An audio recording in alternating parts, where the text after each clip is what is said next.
So here I've got the LEGO Shadows Escape Set number 76995. It consists of 196 pieces and retails for $19.99 in the US. And the first thing that stood out to me about this set is that it has all these printed pieces. There's not a single sticker in sight, which is always a great thing for a LEGO set. And it comes with these round 2x2 tiles that have the Shadow the Hedgehog logo on it. So those should be pretty useful for Sonic mocks.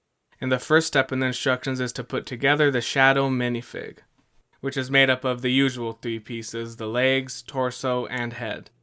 Now let's take a look at his details, starting off with the boots. They've got this red rectangle with some black lines inside and a gold circle in the middle.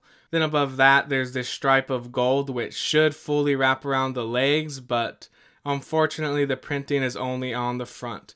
So the sides and back of the legs are just blank, half white, half black. Not like it could really go on the back anyway, but it would be nice if it had printing on the sides.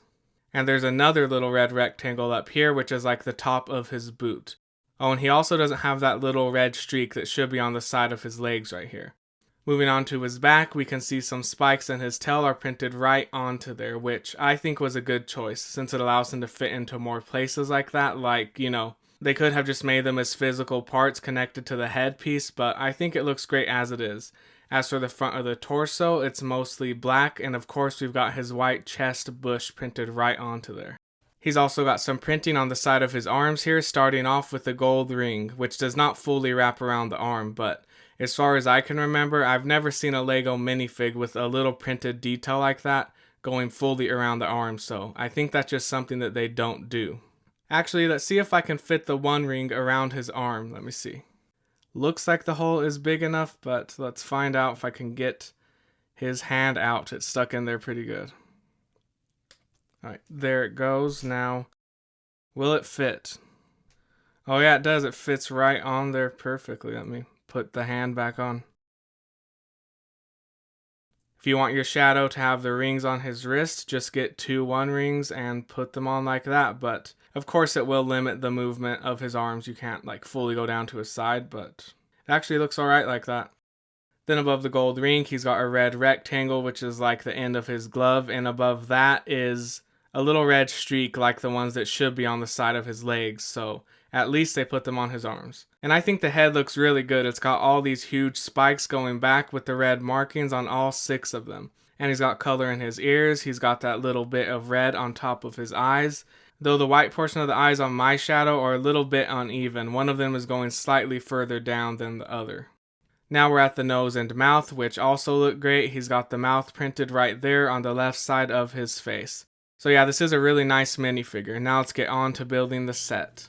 The first thing we'll be building after Shadow himself is his motorcycle. And I really enjoyed building this. It was such a smooth experience compared to the recent Mega Construct sets that I built. With this set, I just breezed right through every step of the instructions, whereas with the Mega Construct sets, I had to really examine the steps to make sure I was placing the right pieces in the right spots. Now here's where we put the Shadow logo pieces on.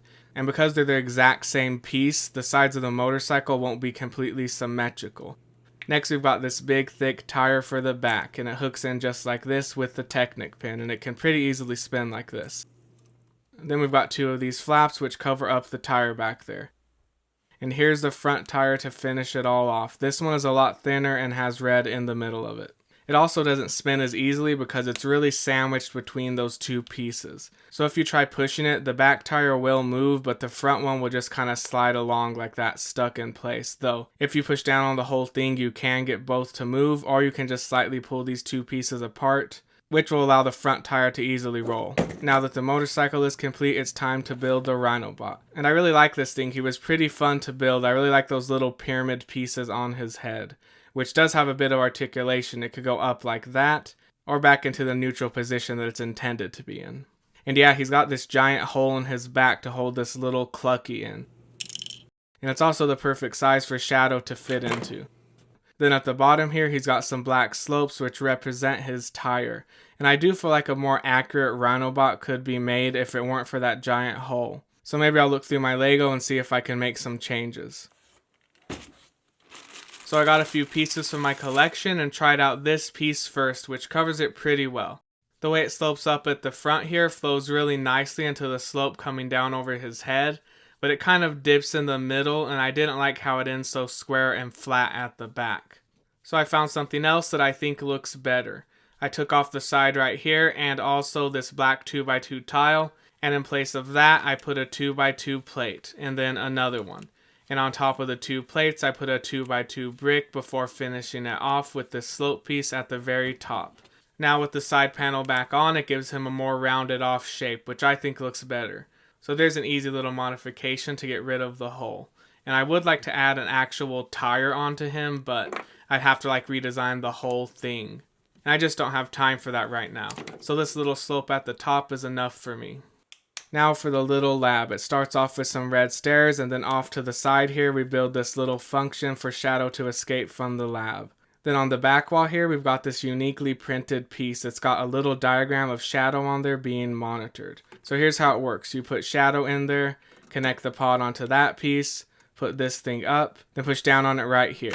And as it pops off, this piece also falls down, which is for Shadow to ride through on his motorcycle. So it's kind of got 2 functions in there. It works really well, and I love this Eggman face at the top. He's actually the reason I decided to buy any of these sets, because when I saw that Eggman figure, there was no question. I just knew I had to have it. So I'm really looking forward to opening this one. Now back to the Shadow set. I'm pretty satisfied with this set. You get some nice printed pieces, Shadow himself, the RhinoBot, a motorcycle, and the lab. And sure, it would be great if this was around $12 to $15, but I don't regret spending $20 on it at all.